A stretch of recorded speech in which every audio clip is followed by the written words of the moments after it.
Hey friends, welcome back to Homestead on a Prayer. It's a beautiful day outside. Summer's winding down and the days are starting to cool off a little bit, but we've still got a nice, bright, sunshiny day today. And I figured today would be a good time to reflect back on the garden for 2022. So I'm going to do a little two-part series. Today I'm going to be talking about my biggest garden fails of 2022. I'm going to be talking about what went wrong and what I plan to do differently to address those failures or issues in next season's garden. Now in a couple days I'm going to be posting part 2 of this video, which is going to talk about the successes. That will be a little bit of a happier video. And well, you know, they're both going to be happy because this one we're going to talk about what went wrong, but we have a plan to fix it. So that's really what we're going to focus on, is learning from what went wrong this year and how to fix it so it doesn't go wrong again in 2023. But then in the second part, we're going to be focusing on kind of the new experiments that I tried this year that were successful. And we're going to talk about how we're planning to recreate those in future gardens.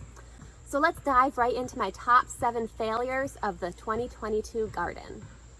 Number 1 is that I planted tomatoes on the wrong side of my trellis. Now you know that I installed some new tomato trellises in my garden this year. Those went well. We're going to talk a little bit more about what went well with those trellises in the next video in this series. But for today, we're going to focus on what went wrong with those trellises, which is that I didn't really pay attention to the angle of the sun and I planted my tomatoes on the wrong side of the trellis. So that meant that any plants that I grew on the back of the trellis got a lot of shade, and that made 2022 a failure when it came to growing peppers. So I had my peppers growing on the back of the tomato trellis. I decided to experiment a little bit by growing more peppers in the ground this year. Normally I grow them in pots, but I didn't really take into account all the shade that was going to come from my really tall tomato plants. That made this year a very lackluster pepper year. We did not get nearly the amount of pepper production that we normally do. So I'm going to say that 2022 was a failure with peppers, but we have a plan to fix that, which is that next year I'm going to switch the sides of the trellis. I'm going to put my tomatoes on the other side and the peppers on the front of the trellis. And that will hopefully allow them to get more sun, which will make 2023 a more successful pepper year. Now, failure number 2 still has to do with peppers. I mentioned that I grew a lot of peppers in the ground this year.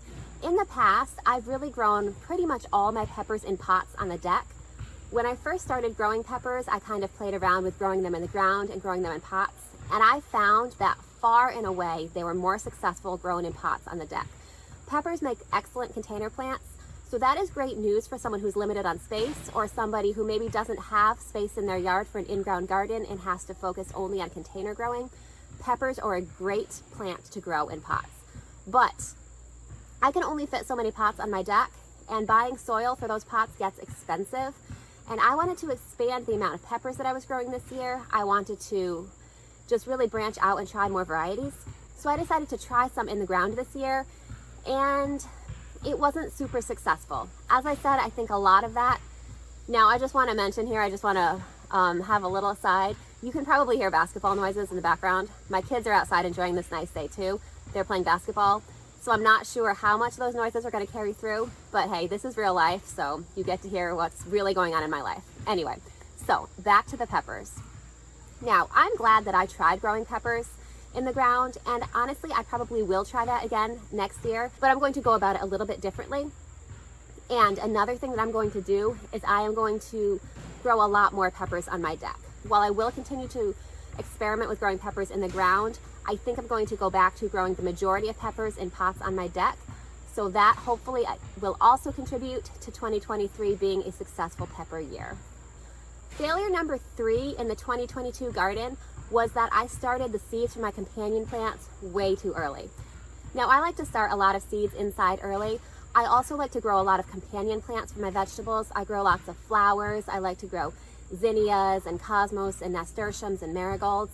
I also like to grow lots of herbs kind of mingled in with my vegetables, mostly basils for my annual herbs, but some other herbs as well. And I started those way too early. They came up and they were beautiful and they were thriving, and it wasn't time to put them in the garden yet. So I had to keep them inside. I didn't have space to transplant them into bigger pots, so I had to keep them in their little pots for way too long. And by the time I was finally able to actually get them out in the garden, they had kind of started to decline because they had been crammed in those little pots so long. Now, it is tempting when it's cold and you just want to think about spring and you just want something to do with spring, something to get your hands in the dirt and be thinking about the garden, it is so tempting to start your seeds way too early. But I'm going to learn from my mistake because of the fact that I was impatient and started them too early. That really cost me a lot of success when it came to my companion plants. Now, when I finally did get them out in the garden and I could tell that they weren't going to be all that successful, I did start more. I started some directly in the garden, and I think I did start a few more in pots as well. But by that point, it was kind of late in the season and they didn't really catch up that well. So next year, I'm going to wait a couple more weeks before starting my companion plants, or I might even hedge my bets by starting some and then in a couple weeks going ahead and starting another round before I even get the first round outside. Either way, I'm going to make a point to make sure that I'm successful with my companion plants this year. I really did miss having that abundance of flowers out in the garden mixed in with my vegetable plants, and I'm sure my pollinators missed it too. So I do not want to make that mistake again next year, so we will be a lot more careful about starting our seeds at the right time. My fourth big garden fail of 2022 was basil in the in-ground garden. I started so many seedlings of basil. I think I probably started at least 40 plants of basil. Despite that, we did not get a big basil harvest this year. For some reason, and I honestly don't know why exactly, my basil in the in-ground garden was not successful this year. You can see that a lot of my basil plants in the garden really struggled. We did get some basil from them, but nowhere near the harvest I was hoping for. By contrast, the basil that I planted in pots on my deck did amazing. So I think how I'm going to address this, I'm going to start at least as many basil plants next year. I may even start more, but I am going to plant a larger number of basil in pots on my deck next year. Since that was what was so successful this year, I'm going to try to replicate that success to try to negate the failure of the basil in my garden. I will go ahead and plant some basil in my in-ground garden as well, but I want to make sure that I have basil on the deck in case my basil in the garden is not successful again next year. My fifth big fail of the 2022 garden season was a lack of water. Now, there really isn't anything I can do, unfortunately, to control the weather. We had probably the driest summer that I remember, certainly the driest summer that I've actually paid attention to, so I know it's been the driest summer since I've been gardening. The past couple weeks, we've actually gotten a decent amount of rain, but up until then, we went from basically May through August with almost no rain, and the garden really suffered for it. Now, I did water my garden, but I was not as consistent about watering as I should have been. I made a point to water the plants in pots on my deck. If you've ever grown plants in containers, you know that they are very needy when it comes to water, and you have to water them or else they will die. The plants in my garden were able to kind of limp by and struggle by, and so they didn't really get the water that they needed, at least not on a consistent basis.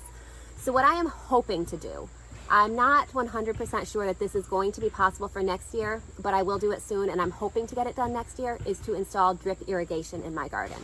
Right now, I water my garden by hand with a hose. My garden is not that big, but it is still big enough that watering with a hose takes quite a while. And when you have to do it multiple times a week, it adds up to a lot of time. And, you know, we all have busy lives. Sometimes it's just not going to get done. So I'm hoping to install some drip irrigation where I can just go out, flip a switch, let it run for an hour and turn it off. I'm definitely going to keep you updated about that. If we do end up installing drip irrigation next year, I will definitely take you along for the ride so that you can see the whole process and go through the process with us. That's on my hopefully to-do list. And you never know, maybe we'll even get more rain next summer and that problem will fix itself. But either way, I can say that I'll be more consistent about hand watering, but honestly, life is busy and I have a lot going on besides just the garden. So as much as my intentions are good when it comes to watering, I can't guarantee that I'm going to 100% live up to that. So drip irrigation will give me a great backup plan. Now, my sixth big garden fail of 2022 had to do with potatoes. You may have seen my video where I planted grocery store potatoes. I explained exactly why I was planting potatoes from the grocery store, and I talked about all the reasons why that wasn't an ideal situation. Now, my potatoes did not end up being all that successful for an entirely different reason that I mentioned in that video. And that is, I left them outside in pots by my driveway, and an animal got into them and dug a lot of them up. I did have some potatoes sprout. I have not, at the time of filming this video, I have not harvested them yet. By the time you see this video, I probably will have harvested them, so you may know what the results were from that.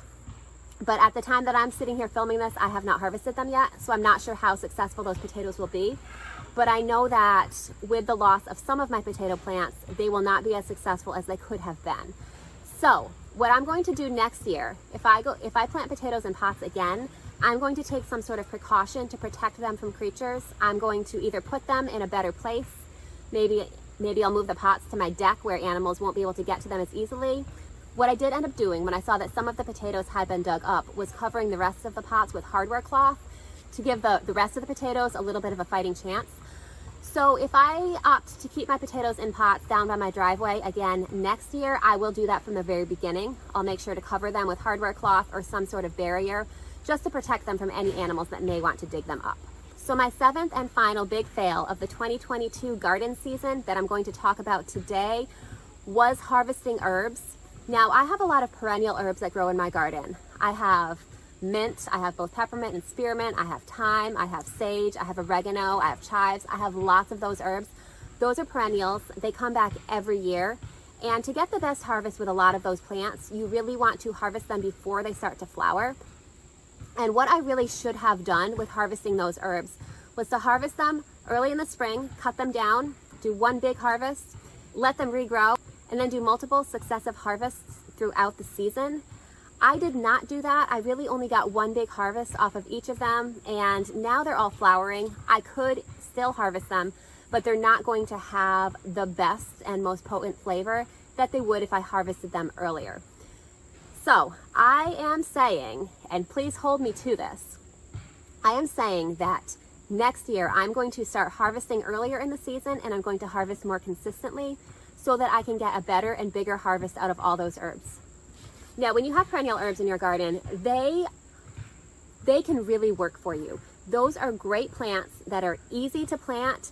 They come back every year. They require very little maintenance, but I did not make them work for me the way that I could have, and so I'm planning to fix that next year.